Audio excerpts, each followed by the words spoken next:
Obama 2008, c'est la victoire entre une campagne traditionnelle et une campagne totalement en rupture par l'utilisation de nouveaux médias, d'une nouvelle manière d'aborder le public.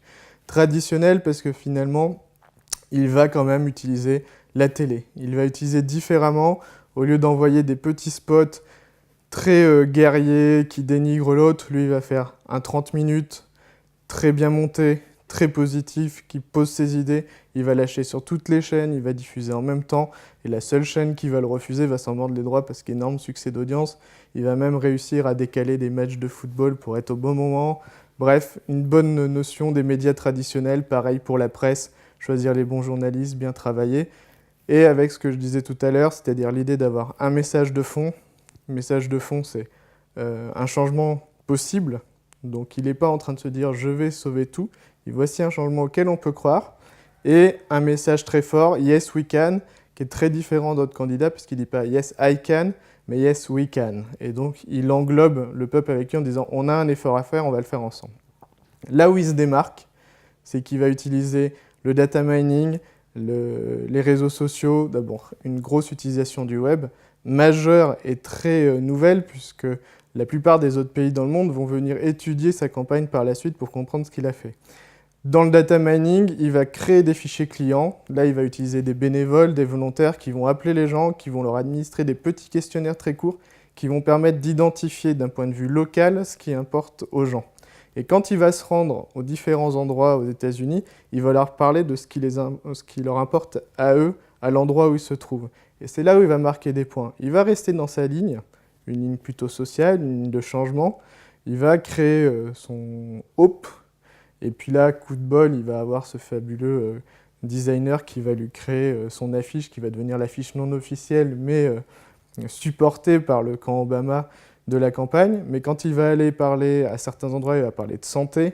Quand il va parler à d'autres endroits, il va parler de la guerre en Irak parce que tous les gamins du quartier y sont partis. Quand il va aller parler à d'autres, il va parler de comment on paye la retraite parce que c'est un quartier âgé. Donc il va travailler là-dessus comme personne d'autre l'avait fait avant parce que d'un seul coup, il va avoir la science des bases de données. Et cette science des bases de données, il va l'utiliser aussi sur Internet, où d'un seul coup, il va utiliser les réseaux sociaux. Il va utiliser YouTube. Il va demander aux gens de participer. Donc d'un seul coup, il va y avoir des chaînes où des fans d'Obama, et ces fans d'Obama au début, c'est des gens classiques, puis après c'est des stars, vont venir le supporter en postant eux-mêmes des petits spots qu'ils auront fait pour le soutenir. Et donc d'un seul coup, il va y avoir une démultiplication de son audience qui va être vraiment en rupture par rapport aux campagnes précédentes. Ce qui change, c'est que c'est la première fois que c'est possible, c'est-à-dire qu'Internet avant ne permet pas tout ça. Ce qui change aussi, c'est que c'est la première fois qu'il y a des gens qui font de la politique qui comprennent ça. Et on le verra d'ailleurs par la suite, à la campagne suivante, en 2012, il y a encore des gens dans le camp adverse qui n'ont pas compris. Lui, ce qu'il va réussir à faire aussi, c'est de se dire « Ok, j'ai les gros investisseurs, type Microsoft, verse de l'argent à tous les candidats, Apple et ainsi de suite. Je vais aller chercher les petits.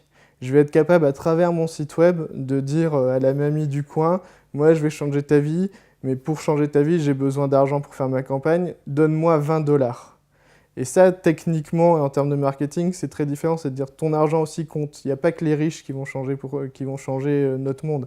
Participe à l'effort. Et l'air de rien, ça va lui donner un budget comme aucun autre candidat dans le monde n'aura réussi, parce que son marketing se base sur tout le monde et pas juste sur les élites. La France, c'est un pays qui, sur Internet, a un petit retard. Il est moindre aujourd'hui qu'il a été il y a 10 ans. C'est historiquement lié à ce fabuleux outil qu'était le Minitel, où on a tout fait pour qu'Internet ne prenne pas, donc ça nous a créé aussi un décalage. Puis c'est lié aussi au fait qu'on a de très bons entrepreneurs français dans les nouvelles technologies et le marketing. On ne sait pas trop les aider, qui finissent par aller aux États-Unis. Et c'est pas pour rien qu'il y a un Facebook aux États-Unis, il y a Google là-bas, il y a tous ces points, et pas en France. Donc on a une culture web dans les élites vieillissantes politiques qui est moindre. L'équipe d'Obama était relativement jeune, et à l'exception de nos derniers présidents, les présidents français avant étaient beaucoup plus âgés aussi. Donc À un an près, il y avait un décalage de 4 à 5 ans technologiquement en termes de compréhension de tout ça. Et donc, c'est pas pour rien que l'équipe de Ségolène Royal, l'équipe de Nicolas Sarkozy, puis l'équipe d'Hollande et ainsi de suite, se sont rendus aux États-Unis, rencontré les équipes d'Obama pour comprendre ce qu'ils avaient fait, mais rencontrer aussi les supporters et les équipes et marketing et techniques qui avaient pris en compte les campagnes. Ce qui est vraiment important dans la campagne Obama, c'est que contrairement à beaucoup d'autres, il n'a pas essayé de combattre sur tous les plans. Il y avait cette notion de un changement qui est possible. Il y avait cette notion d'espoir. Il y avait cette notion de ensemble. Ensuite, il avait une ligne sur le social, donc son plan sur la santé, qui était un gros engagement.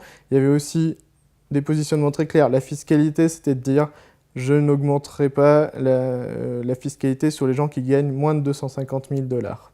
Ça crée un chiffre très simple. Alors on peut dire est-ce qu'il est trop haut, pas assez haut, ça c'est pas tellement le problème, mais en tout cas c'était compréhensible par l'intégralité des Américains. Et donc en se basant sur peu de points forts qu'il a rabâché, il a réussi à créer une image très simple, c'est le changement, c'est Obama. Et son McCain en face, c'était je reste en arrière. L'autre point, c'est que c'était une des rares élections américaines où les gens étaient plutôt corrects. C'est-à-dire McCain n'était pas un gars qui voulait détruire Obama, et Obama non plus, mais lui est resté sur une ligne où il n'a jamais attaqué, et il aurait pu, parce que le président sortant était quand même le président des États-Unis le moins aimé jusque-là, il aurait pu se baser là-dessus, il ne l'a pas fait. Et ça, en termes de marketing, c'était intéressant, parce que dans un pays qui était en crise, ils avaient besoin d'espoir, ils avaient besoin de bienveillance, ils avaient besoin d'un sentiment d'unité nationale, et s'il avait combattu les républicains sur des bassesses, ça aurait cassé ça. Et il ne faut pas oublier que c'est quand même un président afro-américain et que c'était compliqué de faire l'unité avec ce qui pouvait être un handicap par rapport à une partie de la population. Premier enseignement, c'est cette notion de base de données, c'est-à-dire que d'un seul coup, c'est de se dire je ne vais pas faire une élection nationale en considérant mon territoire comme une sorte de territoire national, ni un territoire comme on peut le voir sur un institut de sondage français. D'un côté, ils sont à gauche, de l'autre, ils sont à droite. Là, il ne s'est pas tellement intéressé à leur positionnement politique, il s'est intéressé à leurs prérogatives locales. Avec une notion qui est quand même différente là-bas par rapport à nous, c'est qu'un État, c'est un peu plus gros qu'une région, ainsi de suite, donc c'est des réflexions différentes, mais il s'est intéressé à ces bases de données en disant de quoi est-ce qu'il faut que j'aille leur parler. Mais là où c'était très fort, c'est que c'était pas du clientélisme, c'était comment je leur parle de mon projet à travers ce qui les intéresse. Et donc il est resté focalisé sur son histoire du début à la fin.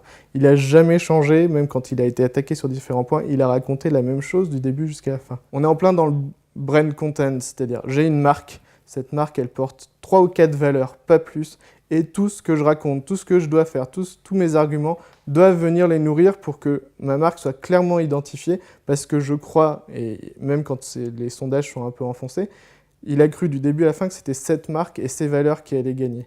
Et d'ailleurs, c'est un des seuls présidents qui n'a pas changé de route en fonction des résultats des instituts de sondage. Ce qui a peut-être par exemple coûté la place à Hillary Clinton qui avait tendance à changer de cap en fonction de ce que disaient les sondages.